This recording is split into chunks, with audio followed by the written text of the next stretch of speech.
everyone. Today we are going to tackle the Module 4, which is the Search for Filipino Origin. It represents a different perspective of Philippine history prior to the arrival of Spanish colonizer.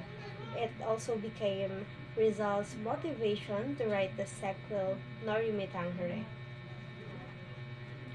Um, we are also going to tackle the Section 2, which is the pre-colonial Philippines, Rizal annotation of Morga. This Section 2 provide overview of Rizal's studies of the Philippines before the arrival of the Spaniard. It also highlights Rizal's perspective of pre-colonial Philippines, and his research is based from Antonio de Morga's Sucesos de las Islas Filipinas. For us to have a thorough knowledge about the discussion, let me first introduce who is Dr. de Morga. Dr. Antonio de Morga was a lawyer and a soldier. Antonio de Morga Sanchez Garay was born in 1559 in Sevilla, Spain, 36 years after Magellan was killed by Lapu-Lapu and his men for meddling in the internal affairs of Raja and Datus of Cebu. He was sent to the most significant outpost of the Spanish overseas empire. He served Viceroyalty of Nueva España, Peru, and across Pacific at the gateway to Asia, the Captaincy General of the Philippines. Philippine colony, de Morga was a fearsome order, that is a judge of the Royal Audiencia on Appellate Court, which also kept an eye on the Governor General and the colony's coffer. In 1609, his book Sucesos de las Islas Filipinas was published in Mexico, where he returned a polemical term of office in the Philippines. So, sinasabi dito na si Dr. de Morga daw ay isang judge ng Royal Audiencia, kung saan isa itong appellate court na nakafocus sa Governor General and coffer ng kolonya. Noong 1609 daw, na-publish daw ang libro ni Dr. Antonio de Morga na Sucesos de las Islas Filipinas sa Mexico, kung saan bumalik siya galing sa a polemical term sa Pilipinas. Although Sucesos saw light almost half a country after Spain and had staked its claim over its archipelago, Jose Rizal considered it invaluable historical source because it was earliest written by a layman. So, pinabulaanan ni Rizal na ang Sucesos de las Islas Filipinas daw ay invaluable historical source dahil ito daw ay nauna nang nasulat ng isang layman. Most of the accounts of the conquest and colonization was written by a friar of the religious order who came with conquistadores. Although most of them were assiduous scholarly researchers who studied even the flora and fauna, the religious nature of their mission, and clouded their vision. Rizal friend Prof. Ferdinand Blumentritt once suggested that he write a Philippine history book, but Rizal denied all faith. He neither that had the time or near energy, much less or wide knowledge of our past. So the best thing to do daw was to annotate Morga's successes. The British Museum, where he found Morga books, had an extensive collection of what we now refer to as Filipiniana. Rizal, he copied Morga book by hand as he was annotating it, like summary it. In 1890, in Paris, the book was published with this title, Sucesos de las Islas Filipinas, by Dr. Antonio de Morga. In 1609 daw, is published in Mexico, brought to light once again, but annotated by Jose Rizal.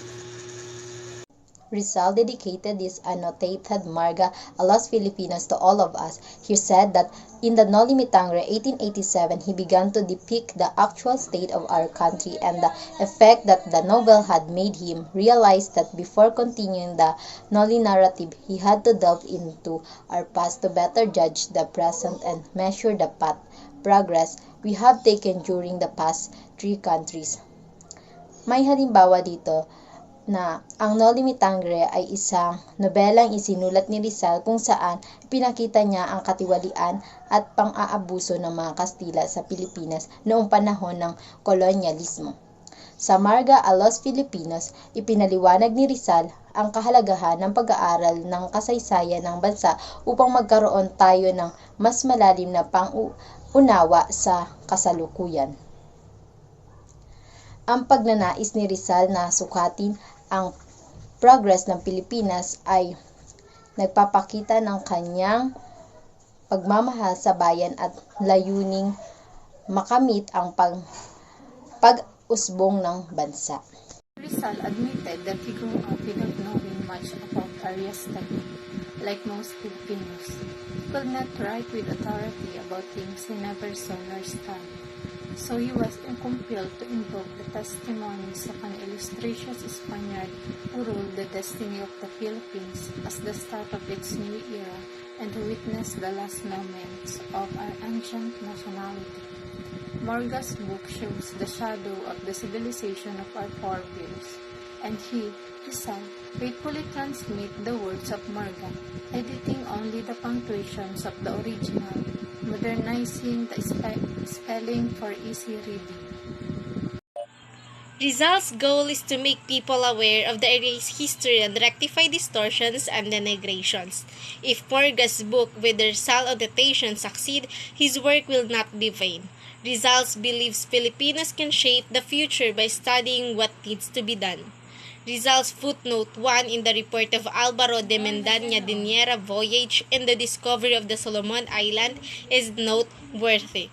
This footnote was included by Morga in his book.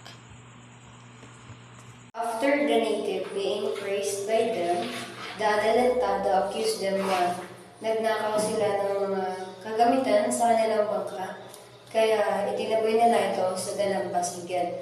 So yung mga natives naman is na-confused sa nangyayari, kaya they started to throw stones. So ang ginawa naman ng mga Spaniards is binaril nila yung mga natives at namatay ang 5 or 6 na natives. That has always been the first sign of European civilizations as it presented itself on the Pacific, and God willing, it will not be the first time. But according to statistics, yung mga lugar na civilized is nagiging depopulated or nauubos yung mga taong naninirahan sa isang particular na lugar. Natin ni Magellan ang Mariana, sinunog niya ang 40 kabahayan, mga vessels at pumatay siya ng 7 tao dahil nagnakaw ito ng isa sa mga bangka nila.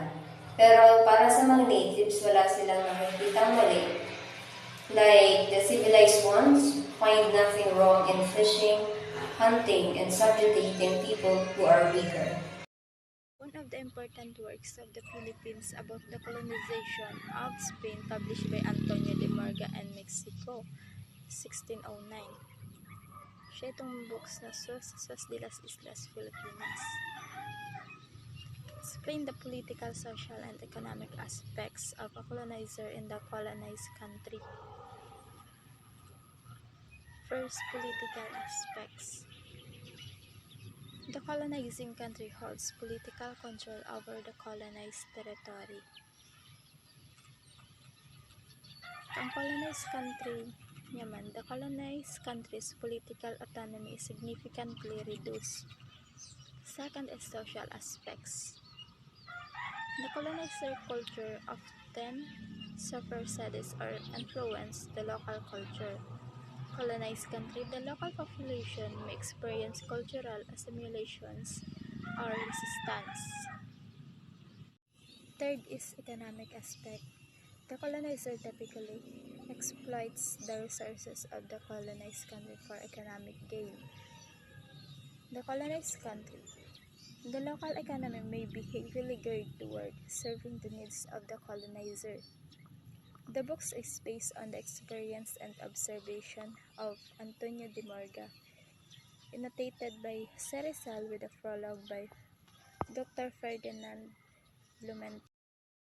Successes de las Islas Filipinas consists of the 8th chapter, which is first of the first discoveries of the first island, second of the government of Dr. Francisco de Sande, third of the government of Don Gonzalo Ronquillo de Peñalosa, fourth of the government of Dr. Santiago de Vera, fifth of the government of Gomez Perez Ismarillas, sixth of the government of Don Francisco Tello, seventh of the government of Don Pedro de Aculia, and lastly is an account of the Philippine island.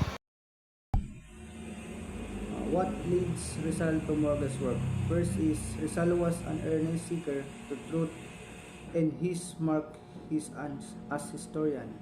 He had an burning desire to know exactly the condition of the Philippines when the Spaniards come ashore to the islands. And second is his theory was that the country was economically self-sufficient and prosperous, entertained the idea that it had a lively and vigorous community. And the third is he believed the conquest of the Spaniards contributed in the part to the decline of the Philippines' rich tradition and culture.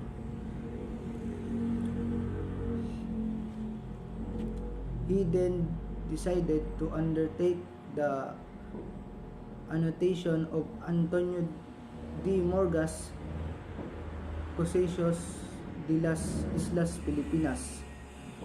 His personal friendship with Ferdinand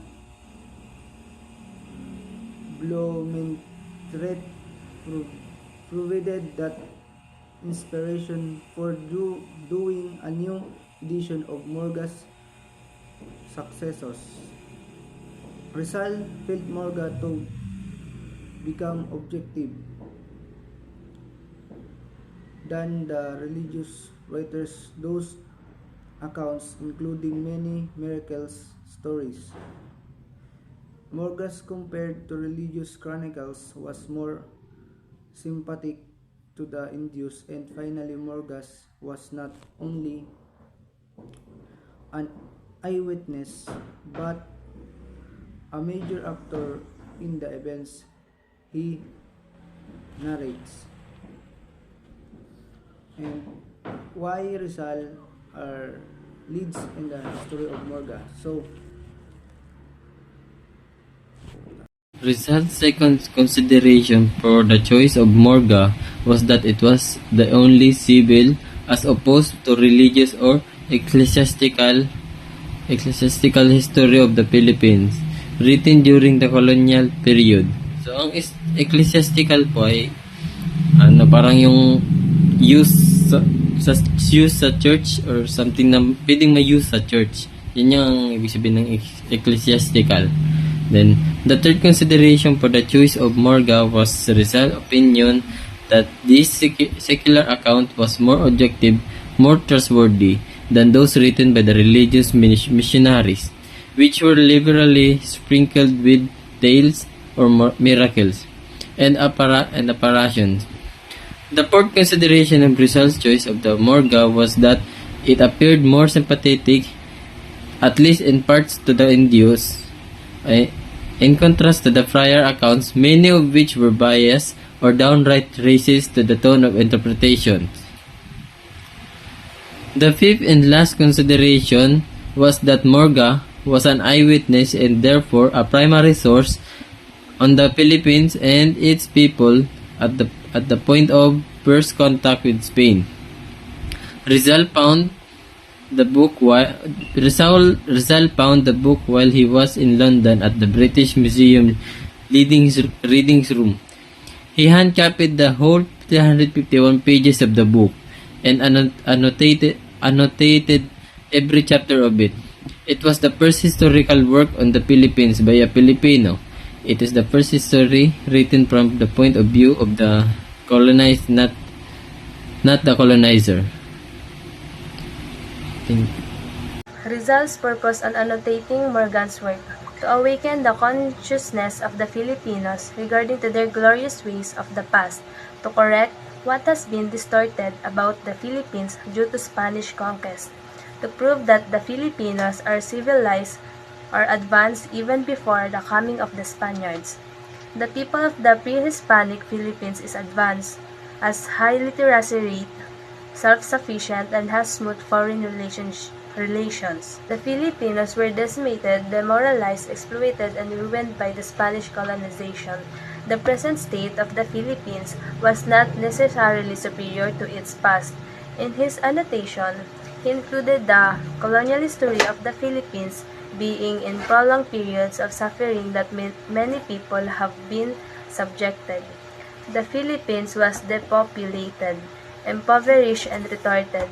Astounded by metaphor, with no confidence in their past, still without faith in their present, and without faltering hope in the future. The Sucesos, as annotated by Rizal, appeared for the first time in the Philippines 68 years later when published in Manila, published the new work in 1985 to contribute his bit to the national effort to honor Rizal. Ang Jesus o Jesus din as Islas ng Pilipina. In Tagalog, mga kaganapan sa isla ng Pilipinas. Ang Jesus ay tungkol sa mga kasaysayan ng Pilipinas na isinulat ni Antonio Morga noong 1609 sa Mexico, na isang Espanyol na abogado at historian. Ang librong ito ay nakapaloob dito ang mga political, social, at economical aspekto ng mga mananakop at sinasakop. The present work is the sixth volume of the scenes of writing of Jose Rizal, which the Jose Rizal National Centennial Commission has now published in commemoration of his birth.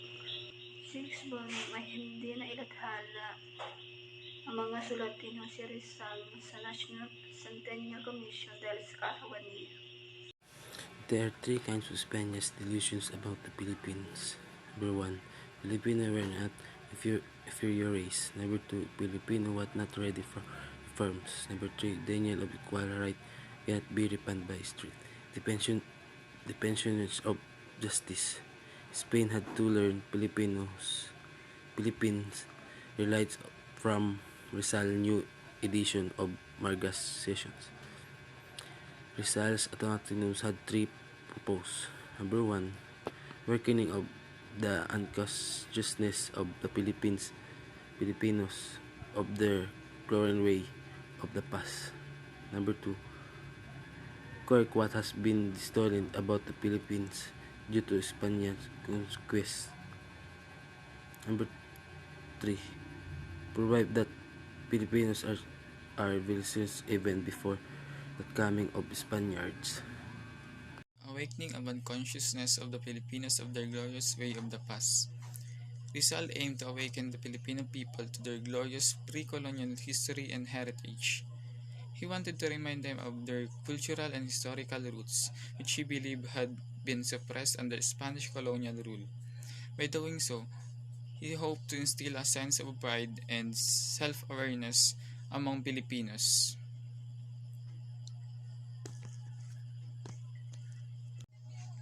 Correct what has been distorted about the Philippines due to Spanish conquest.